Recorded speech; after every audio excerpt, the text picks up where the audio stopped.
Students, आज हम difference पढ़ेंगे प्लाज्मा एंड सीरम में। प्लाज्मा एंड सीरम दोनों ब्लड में पाया जाता है। इसमें हम डिफरेंस पढ़ेंगे कि इन दोनों में क्या डिफरेंस होता है।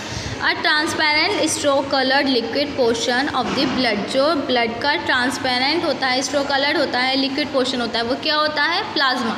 सीरम एन अनडाइल्यूटेड फ्लूइड, जो डाइल्यूट नहीं होता fluid. The extracellular portion of blood, जो ब्लड का एक्स्ट्रा सेलुलर पोर्शन होता है वो क्या होता है? Serum. It is compose of serum and clotting factor. Plasma जो कम्पोज होता है वो किससे होता है? सीरम एंड क्लोटिंग फैक्टर से होता है। And serum it is a part of the blood which lack clotting factor. Serum वो पार्ट होता है ब्लड का जिसमें क्लोटिंग फैक्टर नहीं पाया जाता है।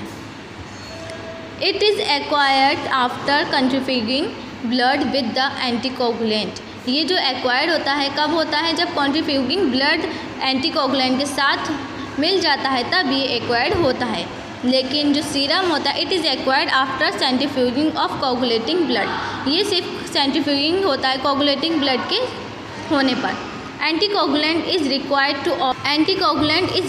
To obtain plasma from the blood sample. Blood sample में से प्लाज्मा को निकालने के लिए, अलग करने के लिए हमें एंटीकोगुलेंट की ज़रूरत होती है। Anticoagulant is not required to separate the serum from the blood sample. Blood sample में से सीरम निकालने के लिए एंटीकोगुलेंट की ज़रूरत नहीं होती। Consist of 55% of total volume of blood. Total volume जो होता है ब्लड का उसमें 55% क्या होता है?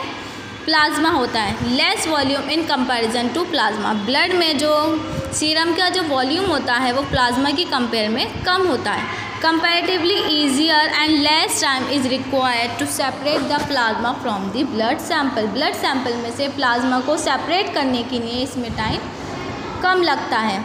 लेकिन सीरम को जो हम सेपरेट करते हैं ब्लड से तो उसको काफ़ी टाइम लगता है और ये करना डिफ़िकल्ट भी होता है। Content fibrinogen. प्लाज्मा में फिब्रिनोजन पाया जाता है लेकिन सीरम में फिब्रिनोजन नहीं पाया जाता है। Consist of 92% water with protein, salt, lipid and glucose.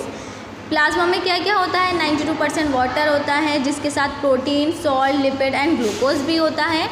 And serum में 90% वाटर होता है जो डिज़ोल्व होता है hormones, protein, minerals and carbon dioxide.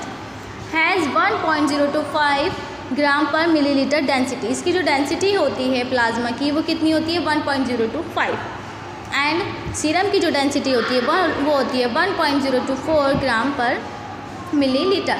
Has a long shelf life. It can be preserve up to 10 years. इनकी जो life होती है वो काफ़ी लंबी होती है, ये 10 ईयर्स तक जीवित रह सकते हैं, प्रिजर्व रह सकते हैं। सीरम की जो लाइफ होती है वो बहुत शॉर्ट होती है। It can be preserve only for a few month. ये सिर्फ कुछ महीनों तक ही प्रिजर्व किए जा सकते हैं। Plasma is the main medium for excretory product transportation. Plasma जो होता है मेन मीडियम होता है, मेन रास्ता होता है एक्सक्रीटरी प्रोडक्ट का ट्रांसपोर्टेशन के लिए। An important source of electrolyte. Serum जो होता है वो इम्पॉर्टेंट सोर्स किसका होता है? इलेक्ट्रोलाइट्स का।